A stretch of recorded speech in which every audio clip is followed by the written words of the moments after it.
কুমড়োর শাক খাই আমরা, আপাতত এখন কিনি না, কিছুদিন হলো। আর এই যে বলছি পাট গাছ, এই বর্ষার দিনে অনেক কিছু এই পাট জমিতে আমার ছোটোবেলার স্মৃতি জড়িয়ে আছে, খুব ভালোবাসি আমি। আর চাষিদের সারা বছরে একটা বলতে পারেন এটা ইনকাম। আর সেই পাট বনে যে ঝড় বৃষ্টিতে পাট টানা থেকে বলেন, পাট কাটা থেকে বলেন, সেই সকালের ভিজে ভাত, আলু ভাতে, কাঁচা লঙ্কা, সর্ষের তেল, এদিকে পাটের পাতা থেকে জল ঝরছে টপ টপ করে, আর এদিকে আমাদের, যাই হোক এইসব দিনগুলো মনে পড়লে খুব কষ্ট লাগে।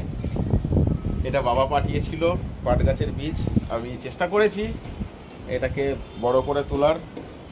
পাট শাকও খেয়েছি, অনেক ছিল, আমি 4-5টা গাছ রেখে দিয়েছি, থাক যতদিন থাকে এগুলো। তো আশা করি সবাইকার ভালো লাগবে, ভালো লাগলে আমার ভিডিওটা একটা লাইক, ফলো করবেন, কমেন্ট করবেন। আর এসব করেই আমি একটু ভালো থাকার চেষ্টা করি।